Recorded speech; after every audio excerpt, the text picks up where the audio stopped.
अस्सलाम वालेकुम नाज़रीन, प्रोग्राम द न्यूज़ रिव्यू संगत माए हम जो मेज़बान फ़याज़ नाज। नाज़रीन, अजो की नशस्त में गुफ्तगू कनासूं मुल्की मामलन खां वधीक आलमी सियासी मंज़रनामे के बारे में गुफ्तगू कनासूं ऐं उन हवाले से असां सां गॾु अॼु मौजूद आहिनि मुल्क जा मारूफ़ दानिश्वर सेनेटर मुशाहिद हुसैन सैद साहब। उनजो ताल्लुक़ थोड़े जो पाकिस्तान मुस्लिम लीग नून सां आहे, पर ज़ाहिर मुशाहिद हुसैन साहब सैद साहब जी हिकिड़ी जेका वॾी शनाख्त आहे उहा हिकिड़े दानिश्वर तौरु, हिकिड़े स्कॉलर तौरु, हिकिड़े ऐं ज़ाहिर आहे असांजा जर्नलिस्ट कुलीग बि रहिया आहिनि कंहिं ज़माने में। उन सां गुफ्तगू कंदासूं। अचो त उन गुफ्तगू जो शुरुआत कयूं। मुशाहिद साहब सलाम। अस्सलाम वालेकुम फयाज साहब, good to see you sir. Sir बड़ी मेहरबानी, आपने टाइम दिया। नहीं, इट्स अ प्लेजर जी। करते हैं पहला सवाल, आज की खबर जो आपने देखी है, अमेरिका ने पाकिस्तानी फर्म्स पर पाबंदी लगा दी है, ब्लैक लिस्ट कर दिया है। अंग्रेजी में कहते हैं व्हाट एल्स इज न्यू। नई बात क्या है? पाकिस्तान के बारे में, न्यूक्लियर प्रोग्राम के बारे में प्रेसिडेंट बाइडेन ने बयान दिया था अक्टूबर में, आपको याद है। जब कोई बात होती, जब बालाकोट पर हिंदुस्तान ने हमला किया, अमेरिका ने उसकी तायीद की। सीपेक और चाइना से हमारी दोस्ती उनको खटकती है। उनका बंदा आके कहता है कि ये लोन्स का इशू है, हालांकि हमारे 80% लोन मगरब और उनके ममालिक के साथ हैं इंटरनेशनल। तो वो अमेरिका ने अपनी एक पॉलिसी बना ली है, what I call an ideological foreign policy. जो अमेरिकन मिलिट्री इंडस्ट्रियल कॉम्प्लेक्स है, जो अमेरिकन एस्टेब्लिशमेंट है, वहाँ भी एस्टेब्लिशमेंट है। हमारी तो छोटी सी एस्टेब्लिशमेंट है ना, वो तो बड़ी आलमी एस्टेब्लिशमेंट है वाशिंगटन डीसी की। तो वो बड़ी पावरफुल है। तो वो चाइना को टारगेट कर रही है एशिया में, और चाइना के जो दोस्त हैं उनको टारगेट कर रही है। और आप देखें बहाना जो बनाया है कि हम रूस के साथ ये कर रहे हैं, भाई रूस के साथ सबसे ज़्यादा कुर्बत किसकी है इस वक्त? हिंदुस्तान उनसे तेल ले रहा है, हिंदुस्तान उनसे असला ले रहा है। वो उनकी तो जरूरत नहीं उनके बारे में बात करने की। लेकिन क्वाड के इसमें हिंदुस्तान इंडोर्स किया है, यूक्रेन वार पे रशिया की अपना बैशिंग की है। हाँ, वो रशिया इंडिया की ये आदत है कि एक तरफ रूस की भी तायद कर लेता है एक इशू पर, इक्तिसादी लिहाज से और सियासी लिहाज से अमेरिका के साथ भी मिल जाता है। और क्योंकि बुनियादी तौर पर क्वाड का टारगेट चीन है और चीन है रूस का दोस्त, तो इसलिए वो उन्होंने उसने किया। लेकिन ये जो अपना मुशाहिद हुसैन सैद साहब, इस वक्त जो अपना जो ग्लोबल वर्ल्ड ऑर्डर है, काफ़ी लोग कह रहे हैं कि ये हम न्यू कोल्ड वार में चले गए हैं। और ख़ास तौर ट्रंप के दौर में जब ट्रेड वार की बात हुई, और फिर रिसेंटली नैन्सी पेलोसी ने जो अपना विज़िट किया ताइवान का, और फिर जिस तरह के रिस्ट्रिक्शंस आई, और रिसेंटली अभी बैलून्स का जो चल रहा है, तो क्या वाक़तन एक नई कोल्ड वार हो गई? हालांकि दूसरी तरफ देखते हैं कि दुनिया के दो जो लीडिंग ग्लोबल अपना ट्रेडिंग पार्टनर हैं वो भी अमेरिका और चीन है। मैंने थोड़ा सा कॉन्टेक्स्ट देख लें, हाँ, वो बड़ा ज़रूरी है। मैं देख रहा था फयाज साहब कि पिछले साल में कुछ बयानात आए हैं वर्ल्ड लीडर्स के, उनसे मैं अखज़ करना चाहता हूं कि क्या तब्दीली जो ग्लोबल वर्ल्ड ऑर्डर में आ रही है। बाइडेन ने कहा कि ये जो अभी डेकेड है, this is the most decisive decade. Putin ने कहा कि this is the most dangerous decade. Xi Jinping ने कहा कि ये we are witnessing changes which we see once in a century, कि 100 साल में जो तब्दीली आती है, वंस एक दफ़ा 100 सालों में, वो देख रहे हैं हम। और सबसे अहम बयान शी जिनपिंग के हवाले से तो सही है, माओ के बाद वो बड़े और वो शी जिनपिंग माशाल्लाह अब जैसे सही कहा, चेयरमैन माओ के बाद वो उनका जानशीन भी सही है और दबंग भी है, और वो कंटिन्यू करेगा। तो वो खटकता है उनको, क्योंकि वो सिस्टम को स्ट्रॉन्ग रखा है। शायद अपने लिए कह रहा था, पता नहीं ग्लोबल ऑर्डर के लिए कह रहा था। ग्लोबल ऑर्डर भी मेरे ख्याल में उसमें आता है शामिल। चाइना इस वक्त मजबूत हाथों में है, और ये भी तकलीफ है उनको मगरिब को। लेकिन जो सबसे अहम बयान दिया था 2022 का, वो था सदर मैक्रोन फ्रांस के। उन्होंने सितंबर 2022 में फ्रेंच एम्बेसडर्स को एड्रेस करते हुए कहा था कि 300 साल की मगरबी बालादस्ती अब खत्म होने जा रही है। 300 years of western hegemony is coming to an end। ये बुनियादी तब्दीली है। इकबाल ने कहा था ना, देख मशरिक से उभरते हुए सूरज को देख, गरा ख्वाब चीनी संभलने लगे, हिमालय के चश्मे उभरने लगे, गया दौर सरमायादारी गया, तमाशा दिखा के मदारी किया। ये 90 साल पहले इकबाल ने, अल्लामा इकबाल ने फरमाया था। That is the basic shift. मगरब से मशरक की तरफ मुंतकिल हो रहा है। लेकिन एशियन ये तो सेंचुरी, बर्ट्रैंड रसल ने भी कहा था, रीअवेकनिंग ऑफ द ईस्ट, आपको वो याद तो है? उन्होंने प्रेडिक्ट किया, yes first in the west, yes वो 60 साल पहले, यस 60 साल पहले Yes. बर्ट्रैंड रसल ने। Yes. लेकिन लोगों को ख्याल था कि हम ताहयात रहेंगे, हमारे यहाँ भी होता है कि हम ताहयात हाँ। हुकूमत में रहेंगे, ताहयात रूल करेंगे, तो इनका भी ख्याल था कि मगरब के कौन मुकाबला कर सकता है, ये मुसलमान तो जान नहीं है, इनमें कमज़ोर लोग हैं, और ये एशिया वाले क्या कर लेंगे, लेकिन चाइना उभर गया है।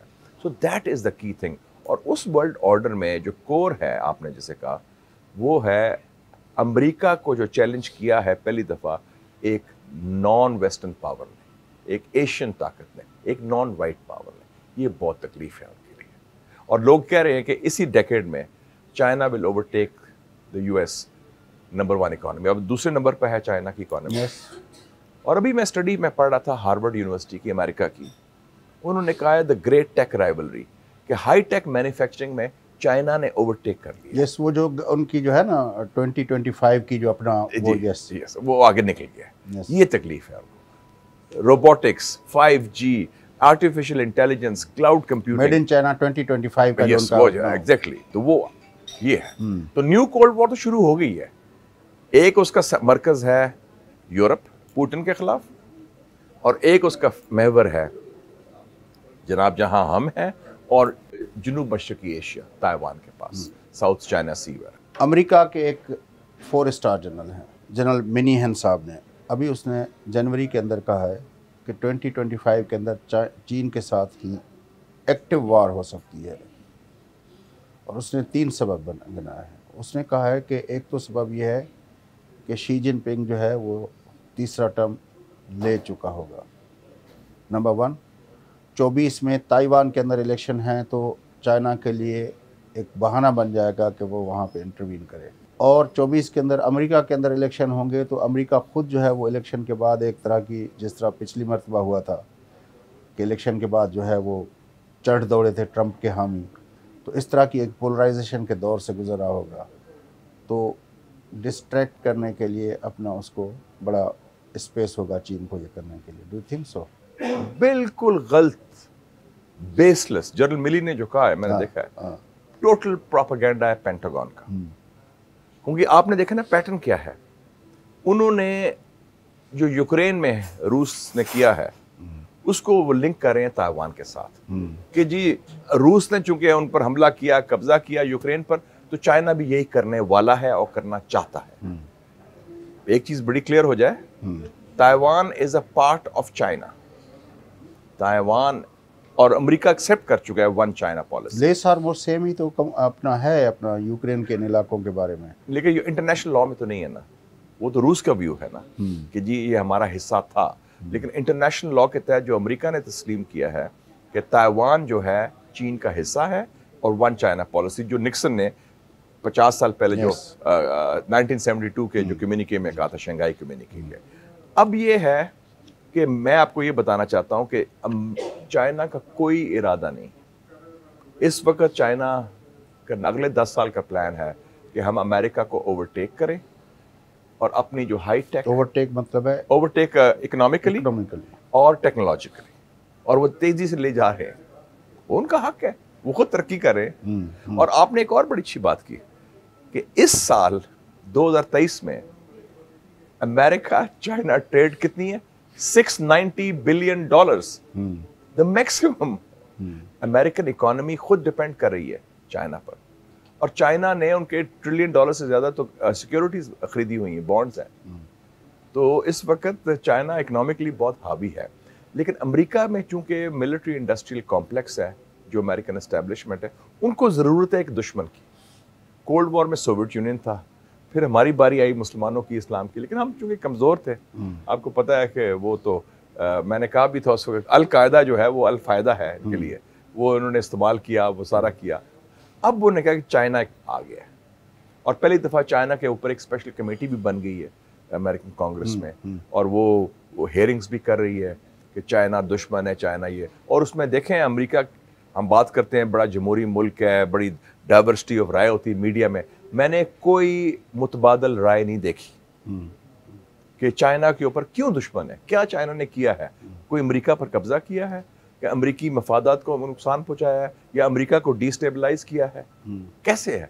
चूंकि उनके ज़रूरत है, उनके मिलिट्री इंडस्ट्रियल पॉलिसी जो ओबामा की पॉलिसी थी वो एंगेजमेंट की पॉलिसी थी, ट्रंप ने आके उसको ट्रेड वार में बदल दिया।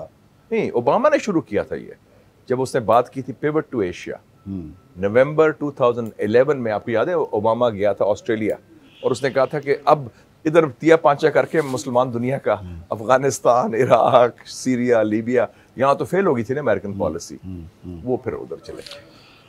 अच्छा, चीन जो है as a global emerging global power, बल्कि ग्लोबल पावर है, उसको जो इस वक्त अमेरिका की तरफ से ख़ास तौर पर जिस तरह क्वाड की हमने बात की और फिर ऑस्ट्रेलिया, यूके और यूएस का जो अलाइंस है, अब क्वाड के अंदर ये हो रहा है कि वो ऑस्ट्रेलिया को submarine atom nuclear power submarine की फैसिलिटी एक्वायर करनी है, ये उनका जो अगले 10 सालों में, ठीक है ना।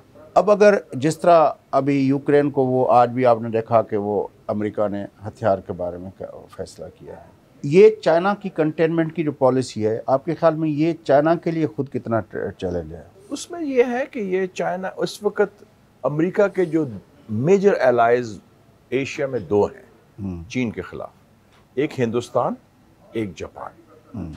और उसके अलावा एक नया डेवलपमेंट ये भी हुई है कि अमेरिका ने 50 साल के बाद फिलीपींस में फिर से बेसिस बना लिए, 4 बेसिस नए मिल गए, अभी एग्रीमेंट हुआ है जो। तो अमेरिका के इस वक्त एशिया में 400 बेसिस हैं, 400 बेसिस हैं एशिया में।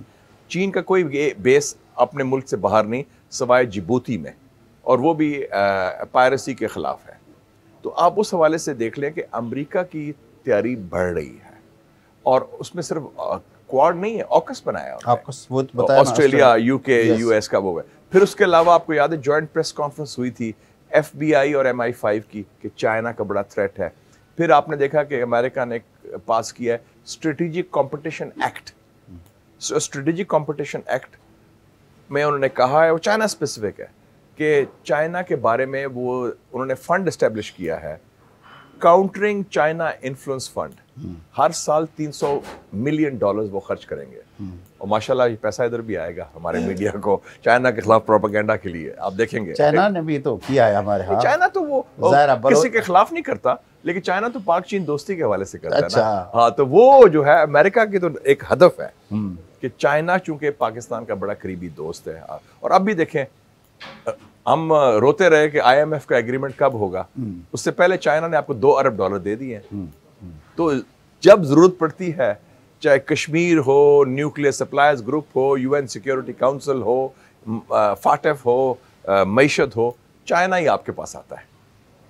सो चाइना ने अभी भी आपको बेल आउट कर दिया इस मुश्किल वक्त में। शुक्र करें कि अभी किसी मुसलमान मुल्क ने नहीं किया, अभी IMF ने नहीं किया मुआहदा, चाइना ने कह दिया कि जी ये $2 अरब। और हमने बड़ा, सऊदी अरब ने उससे पहले नहीं, सऊदी अरबिया पहले किया, नेक्स्ट इस राउंड में नहीं किया अभी। वो कह रहे हैं हम करेंगे इंशाल्लाह। और आपने देखा वो डार साहब ने ट्वीट भी की थी, अल्हम्दुलिल्लाह चाइना ने इतना कर दिया। पाकिस्तान और चाइना का, पाकिस्तान के लिए क्या चॉइसेस हैं? मिसाल के तौर पर हमें IMF के पास भी जाना है, हमारा जो अपना किसी हद तक तो हमने चेंज किया है, लेकिन अब भी हमारे पास जो मिलिट्री जो हार्डवेयर है F-16 से लेकर वो भी हमारा काफ़ी उससे ताल्लुकात हैं। हम किस तरह इस सारे मामले से? देखिए जी, आपकी चॉइसेस का फैसला आपके मफादात करते हैं कि आपने कभी ये किया है 75 सालों में? हमने जो अपना अयूब खान के दौर में किया, जो ज़ियाउल हक के दौर में किया, जो मुशर्रफ साहब के दौर में किया, क्या हमने वाक़तन मफादात के बुनियाद पे फैसले किए हैं? मतलब चाइना से दोस्ती, जब अयूब खान प्रेसिडेंट थे और जुल्फ़िकार अली भुट्टो वज़ीर ख़ारजा थे, जो अपना 63 की जो खुफिया जो हेनरी किसिंजर साहब, और उससे पहले जब हमने वो उनसे मुआहदा किया, वो हमारे मफाद में थे।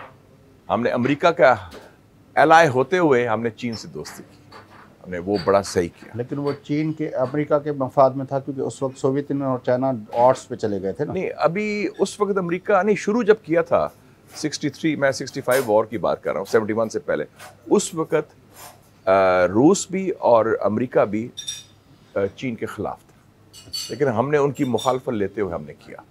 फिर हमने जो फैसला किया, भुट्टो साहब ने शुरू किया, मियाँ साहब ने मुकम्मल किया, न्यूक्लियर प्रोग्राम हमने अमेरिका को डिफाई करके किया। अगर हमने बोस्निया में मुसलमानों की इमदाद की तो हमने मगरिब को डिफाई करके की।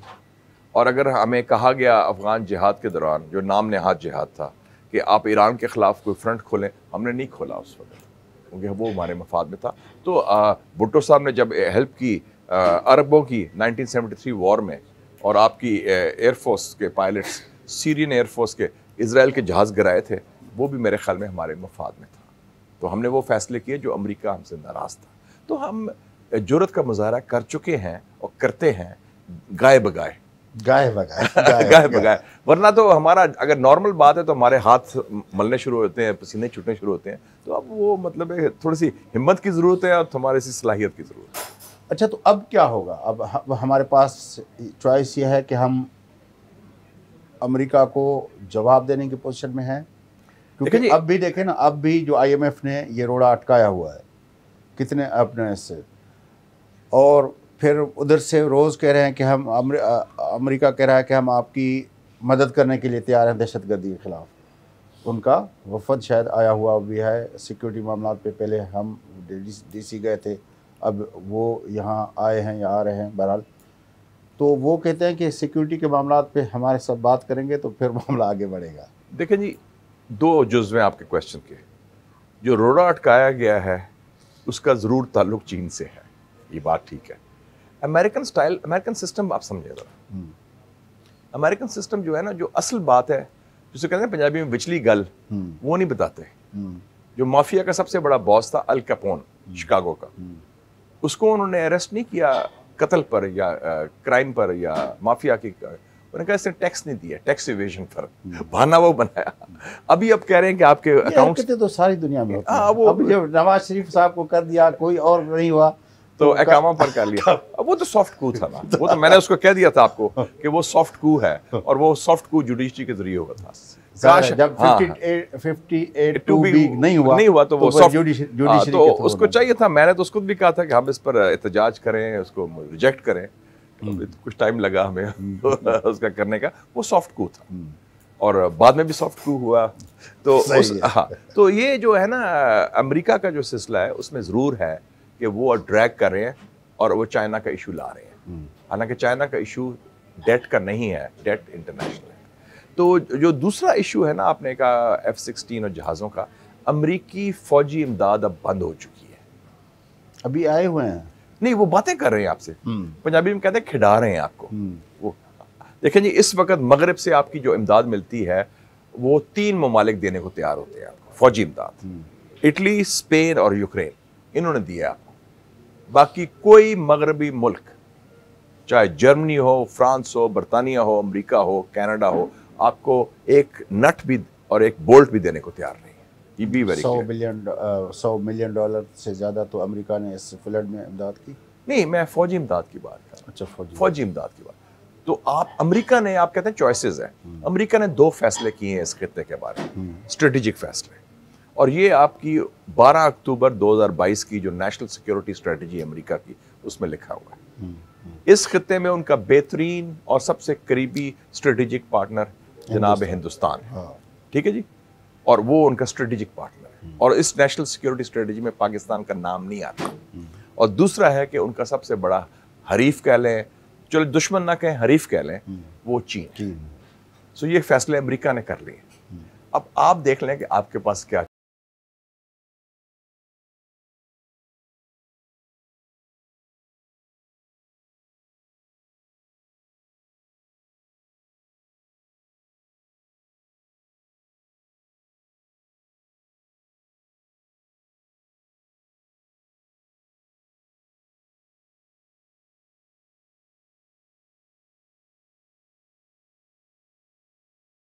अच्छा, CPEC गेम चेंजर बनना था, आपने उस पर काफ़ी काम भी किया है। वेस्टर्न प्रोपेगेंडा को साइड पे रख लेते हैं कि वो डेट ट्रेप है, जो भी है उसको छोड़ देते हैं। लेकिन CPEC उतना अपना, उसकी जितनी हवा बनाई गई थी वो हुआ नहीं उतना। उसमें ये है कि इन पार्ट तो हुआ है जुज़वी तौर पर। देखें जी, 10 साल में अर्ली हैवस 12 प्रोजेक्ट्स कंप्लीट हुए। सड़कें बनी, तवानाई के प्रोजेक्ट हुए, 85,000 लोगों को जॉब मिले। ये आपका सखर मुल्तान मोटरवे भी उसी का नतीजा है। थर कोल, मैं भी थर गया था पिछले हफ्ते। आपकी बचपन में, हमारी बचपन में ख्वाब था कि थर में बड़ा कोयला है, 175 बिलियन टन। वो तो मियाँ साहब ने किया ना।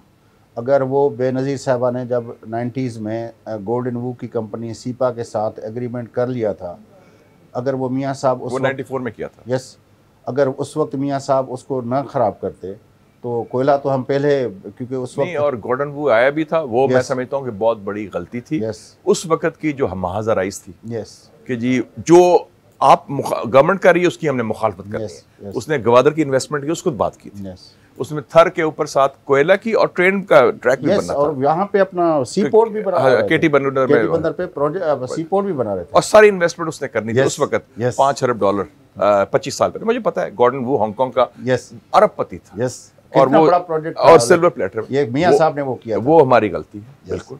और उस वक्त की महाजराई की, जिस तरह जब मियाँ साहब की गवर्नमेंट खत्म हुई तो इन्होंने मोटरवे बंद कर दिया, वो 2 ट्रैक कर ले 4। ये मेरे ख्याल में तंग नजरी, उस वक्त की गलत सियासत और उस वक्त की चपकलिश कि अगर आप कुछ कर रहे हैं, अगर आप फौज से मिले हैं तो हम उनके खिलाफ हैं, और अगर आपको निकालना है तो हम फौज से भी मिल जाएंगे, एस्टेब्लिशमेंट से। बेनज़ीर अपने दौर में फौज से भी मिली। 92 में पहले मिली थी जब लॉन्ग मार्च हुई थी मियाँ साहब के खिलाफ। चले हम चले वो, हाँ, वो सीपैक पे और गुलाम इसाक से जब मिलके उन्होंने निकाला भी था मियाँ साहब। हाँ, वो फायदा उठाया था उन्होंने फायदा उठाया था लड़ाई। फैसले में नहीं थी। हाँ, फैसले में नहीं थी, लेकिन उन्होंने उस लड़ाई का फायदा उठाया था। वो तो ज़ाहिर पॉलिटिक्स में होता है। हाँ, लेकिन वो हमारी, आई एग्री विद यू, वो एक गलती थी स्ट्रेटेजिक जो थी, और उससे मुल्क को नुकसान हुआ। यस, और मैं तो एज अ पाकिस्तानी बात कर रहा हूँ, और मैं ज़ाहिर एज ऑनेस्टली बात कर रही हूँ, जो सच बात कर रही ये तो सारा देखिए ना, हम पाकिस्तान ये पार्टी की बात नहीं है, ये पाकिस्तान की बात। यस, अगर मुल्क को नुकसान हुआ, we should accept it. CPEC और इसलिए मैं कहता हूं कि नई गलतियां करें, पुरानी गलती ना दोहराएं। अपने दोस्तों को अभी भी मैं कह रहा हूं, गलतियां तो हमने करनी है, लेकिन नई गलतियां करें। तो जो सीपैक का है, उसमें हुआ कि जब मियाँ साहब की गवर्नमेंट को निकाला गया तो जो नई गवर्नमेंट आई उन्होंने सीपैक पर हमले किए, और कुछ नादान वजीरों ने गैर जिम्मेदाराना और बेबुनियाद बयानात दिए, जिससे नुकसान पहुंचाया सीपैक को, और सीपैक स्लो डाउन हुआ। किसी ने कहा कि सीपैक को रोक लो, किसी ने कहा कि सीपैक की वजह से करप्शन हुई है और पैसा खाया गया, हालांकि कोई करप्शन नहीं हुई थी। और आपको पता है, पहली दफ़ा हिस्ट्री में चाइना की स्टेट ओन्ड कंपनी ने मिनिस्टर का जवाब दिया, तरदीद की कि आप क्या बात कर रहे हैं, क्योंकि अगर आप कहते हैं करप्शन हुई है तो इसका मतलब है किसी ने पैसा दिया है और किसी ने लिया है, यानी कि चाइना भी इन्वॉल्व है करप्शन में। जाहिर है कि वन वे ट्रैफिक तो नहीं होती करप्शन। तो वो मेरे ख्याल में बेवकूफ़ी थी, नादान थी। फिर अच्छा, आपको पता है मिलिट्री एस्टेब्लिशमेंट फिर गया, वो जनरल बाजवा भी मैं गया। वही आपसे करना था। आज आपने पढ़ा है कि इमरान खान साहब ने अपना इंटरव्यू दिया है कि जनरल बाजवा का कोर्ट मार्शल किया था, लेकिन वो तो सियासी बात है, हम उस पर नहीं कहते। लेकिन मेरा अपना ख्याल ये है कि नवाज शरीफ साहब को जब निकालने की जो बात हुई, उसके और भी वजूहात होंगे, जिसको आप सॉफ्ट कू कह रहे हैं या जो भी कह रहे हैं। उसमें एक फैक्टर जो था वो सीपैक का भी था उस वक्त। वैसे मुझे याद है कि शेख रशीद ने भी एक बयान दिया था कि IMF के प्रेशर में हमने अपना सीपैक को भेज दिया, ये रिकॉर्ड पे है। तो बाजवा के साहब के 6 सालों के अंदर सीपैक स्लो करके उसको ऑलमोस्ट ताला लगा दिया गया। आपके ख्याल में ये बाजवा साहब का फैसला था, इमरान खान का फैसला था? क्योंकि इन 6 सालों में बहरहाल सीपैक का पेस जो है वो ऑलमोस्ट ना होने के बराबर था। इसमें कोई डाउट नहीं है कि जो माजी की हमारी सो कॉल्ड इस्टेब्लिशमेंट कह लें, क्योंकि एक शख्स तो नहीं होता, उसमें ग्रुप होता है, उनकी जो अप्रोच थी खारजा पॉलिसी पर, वो मिक्स सिग्नल्स दे रही थी, और उसमें काफ़ी झुकाव अमेरिका की तरफ और काफ़ी झुकाव हिंदुस्तान की तरफ भी था। और जो गाय बगाए उन्होंने अपने निजी महफिलों में, ब्रीफिंग्स में तासुर दिया कि यार ये तो अमेरिका से ये करो, और फिर even on Russia Ukraine policy पर भी किया। तो वो मैं समझता हूँ उससे हमारी स्ट्रेटेजिक क्लैरिटी नहीं थी, और उस स्ट्रेटेजिक क्लैरिटी ना होने की वजह से कन्फ्यूजन पैदा हुई, और चाइनीज़ को भी गलत सिग्नल चला गया कि यार पाकिस्तान कोई डावाडोल तो नहीं हो गया, हम तो पाकिस्तान के साथ खड़े हैं। हमने पाकिस्तान का उस वक्त साथ दिया जब कोई मगरबी या मुसलमान मुल्क एक पैसा धेला देने को तैयार नहीं था। और सीपैक वो प्रोजेक्ट है जिसमें चाहे पाकिस्तान पीपल्स पार्टी हो या पाकिस्तान मुस्लिम लीग नून हो और बाकी बेशतर पार्टी हो, उसमें इत्तफाक राय था और है। तो उस हवाले से सवाए बलोच नेशनलिस्ट के रूप से नहीं, पॉलिटिकल पार्टीज तो वो भी सपोर्ट करती हैं, लेकिन कुछ अनासर कहते हैं कि हमें वो फ़वायद नहीं हुए। लेकिन वो जो फ़वायद नहीं हुए, जैसे हक दो तहरीक है गवादर की, वो हमारी रियासत की नालायकी है। सूबाई हुकूमत हो या वफाकी हुकूमत, अगर हम उनको क्लीन ड्रिंकिंग वाटर नहीं दे सके गवादर के अवाम को, अगर हम उनको डेवलपमेंट नहीं करा सके, उसका सीपैक से ताल्लुक नहीं, उसका हमारी नालायकी से थी। आप जिस पे बात कर रहे थे जो हमारी हाँ, तो उस इशू पर वो मिक्स सिग्नल्स गए। और मैं समझता हूँ हमारी स्ट्रेटेजिक क्लैरिटी नहीं थी, हमारे सिस्टम की, उस वक़्त की इस्टेब्लिशमेंट की, और वो उससे मुल्क को नुकसान पहुंचा बशमूल सीपैक। लेकिन सीपैक का जो प्रोजेक्ट है न्यूक्लियर प्रोग्राम की तरह और कश्मीर की तरह, वो एक अबव एनी पर्सन है, चाहे वो प्राइम मिनिस्टर हो, चाहे वो आर्मी चीफ हो, ये आने जाने लोग हैं। ये नेशनल इंटरेस्ट के प्रोजेक्ट है और ये इसलिए चाहे ये तीनों प्रोजेक्ट्स पर they are above any institution, above any individual. तो आपके ख्याल में अब जो मिक्स सिग्नल का जो मामला था सीपैक के हवाले से, हम अब क्लियरिटी आप देख रहे हैं? अभी तो मैं देख रहा हूँ, अब मैं देख रहा हूँ। कहाँ, किस फ्रंट पे? सिविलियन फ्रंट पे? आई थिंक पूरे सिस्टम के फ्रंट पे, पूरे सिस्टम के फ्रंट पे एज ऑफ नाउ। उसमें सिर्फ एक थोड़ा सा है नालायकी कह लें कि सिक्योरिटी इश्यूज पर हमने वादा किया हुआ है चाइनीज़ को कि हम फुल प्रूफ सिक्योरिटी प्रोवाइड करेंगे। वो अभी तक फुल प्रूफ सिक्योरिटी का मतलब है कि उसमें कोई कोताही नहीं होगी, लेकिन कोताही अभी भी होती है। तो हमारा सिस्टम ठीक करने की ज़रूरत है सिक्योरिटी के हवाले नहीं, हमारी तो कैपेसिटी का भी मसला है ना, कि अगर हम GHQ के अंदर लोग घुस आते हैं, नहीं अगर वो मुशर्रफ को टारगेट बना लेते हैं, नहीं, अगर ये sorry I don't agree with that. Capacity क्या है? 6 लाख की आपकी फौज है, आप न्यूक्लियर पावर हैं, आप मिसाइल पावर हैं, आप सिस्टम बनाए यार उसका। ये कोई रॉकेट साइंस तो नहीं। ये सब कुछ हुआ है ना? नहीं, ये सब कुछ होते हुए इसलिए कि हमारे पास काउंटर टेरर स्ट्रेटजी नहीं है अभी भी। और अभी भी जो आप कहते हैं कि अमेरिका की मदद करें, अमेरिका की क्या मदद लेनी है हमने? कोई तालिबान या अफगान तालिबान हुकूमत अफगानिस्तान की सुपर पावर है? आपके पास तो बड़ी फौज है, सारा कुछ। आपने काउंटर टेररिज्म स्ट्रेटजी का सिस्टम नहीं बनाया। नेक्टा का होना चाहिए key role, national counter terrorism authority 14 साल पहले बनी थी, अभी तक वो नाकारा है। तो वो हमारी गलती है, कोताही है। अहम नुक्ता उठाया है कि ये हमारी गलती है या हमारी हिकमत अमली का हिस्सा है, क्योंकि स्ट्रेटेजिक डेप्थ की जो डॉक्ट्राइन है वो काफ़ी अरसे से गर्दिश करती है हमारे वो फेल हो चुकी है, वो दफन हो चुकी है। जब मैं मुस्लिम अखबार का एडिटर था, मैं नजीबुल्लाह को इंटरव्यू करने गया था, मैंने उसको भी कहा था जनरल ज़िया के ज़माने में कि दिस विल नॉट वर्क, आपकी पॉलिसी गलत है एंड दिस विल डैमेज। लेकिन जब तालिबान टेक ओवर हुआ तो जनरल फैज हमीद चाय पीने काबुल के सदारती में देखें जी, ये भी तो ख़त्म तो नहीं हुई। देखें पॉलिसी साजों ने ख़त्म तो नहीं की। हमारा प्रॉब्लम ये है, कभी हम उनके तर्जमान बन जाते हैं और कभी हम उनको धमकी भी देते हैं। अभी धमकी मिली है किसी बुजुर्ग की तरफ से कि जी हम उनको घुस जाएंगे, हम उनको हमला कर देंगे। ये कोई तरीका है? हम तो ज़ुबान एक हेजमॉन की इस्तेमाल करें। अगर हिंदुस्तान यही ज़ुबान आपकी तरफ इस्तेमाल करे या अमेरिका, आपको पसंद होगा? हमें डिग्निफाइड पॉलिसी और एक इंडिपेंडेंट पॉलिसी होनी चाहिए, ना हम उनके तर्जमान बने, ना उनके खिलाफ ऐसी कार्रवाई है नहीं ना शायद साहब, मैं वही कह रहा हूँ कि ये है नहीं हमारी Afghan policy has failed, we should realize that.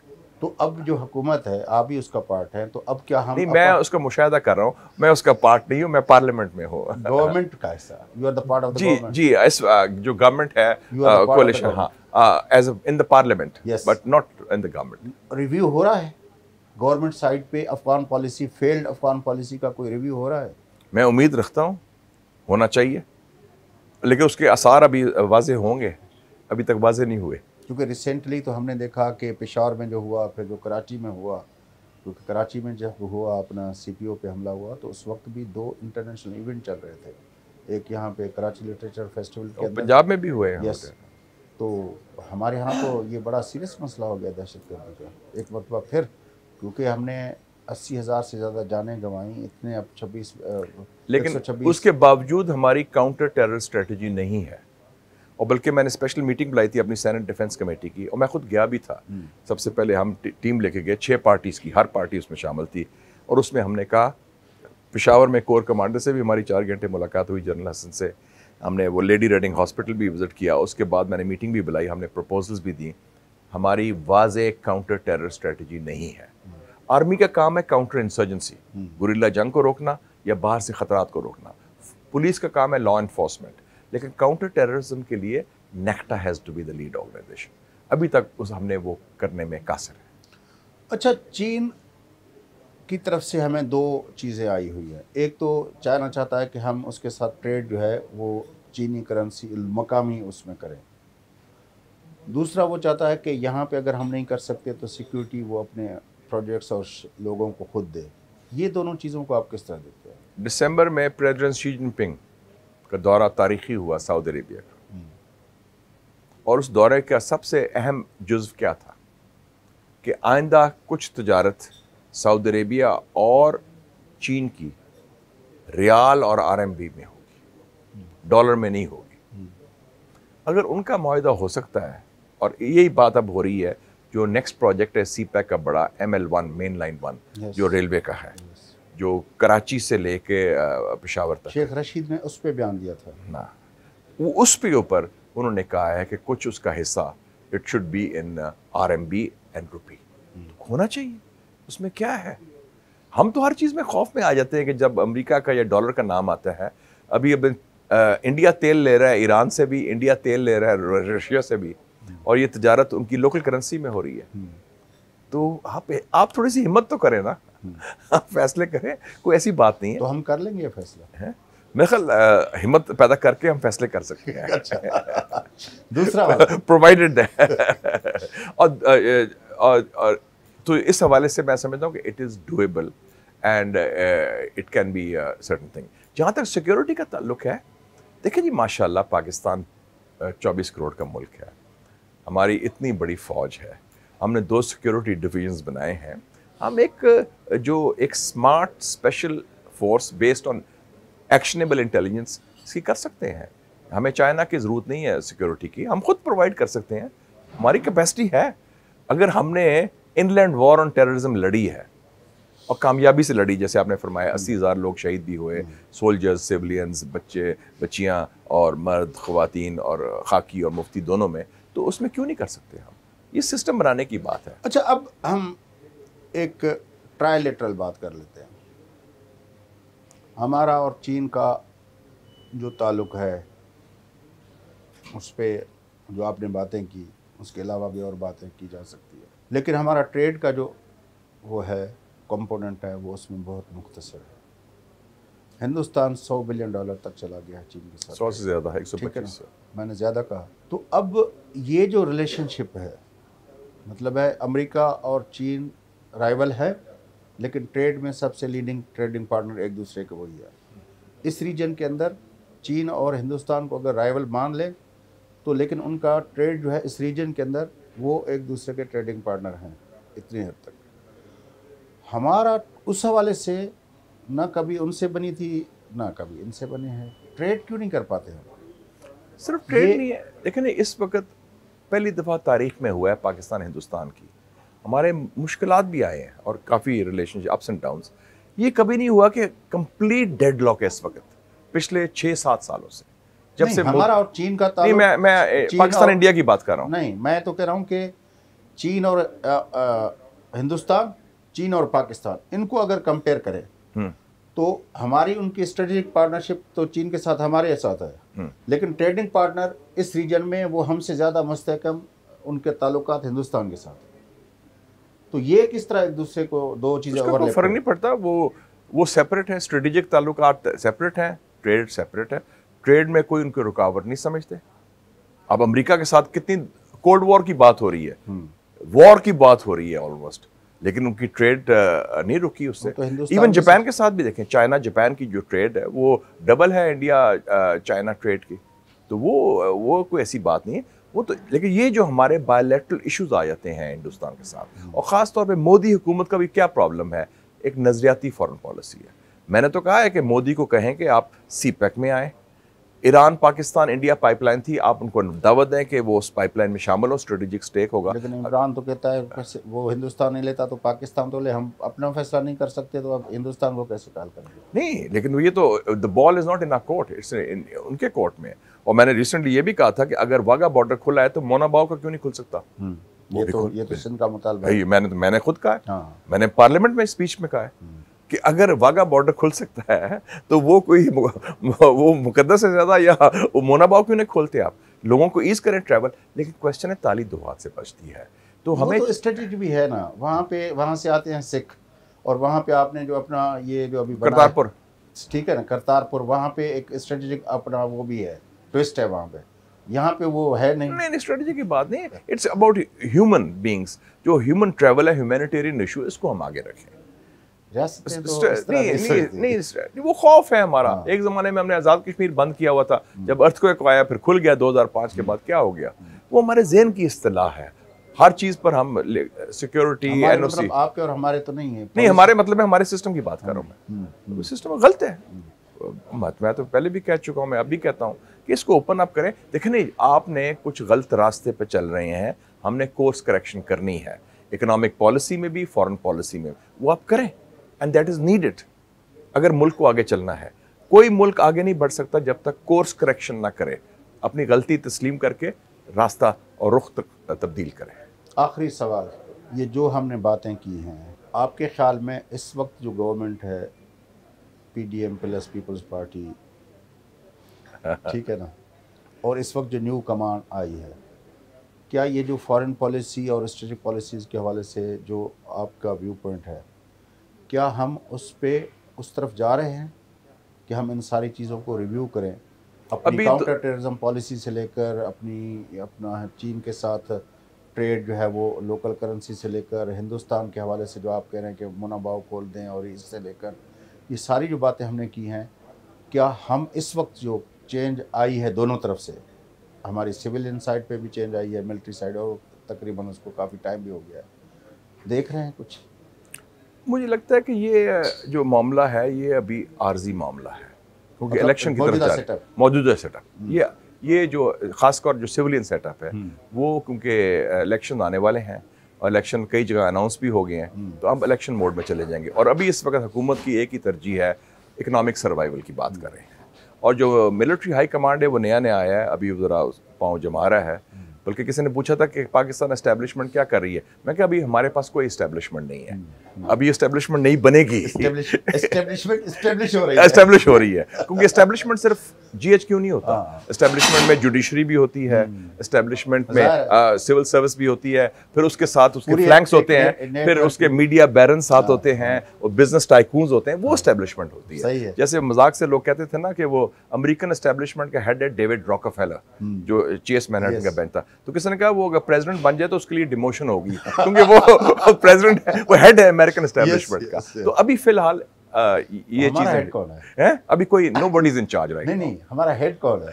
अभी कोई नहीं, एक हेड पहले थे, अब अभी एस्टेब्लिशमेंट नहीं बनेगी, पता चलेगा। चले, तो अभी आई नहीं है। आपकी बड़ी मेहरबानी। Thank you very much Fayaz साहब, good luck for the future जी। Thank you.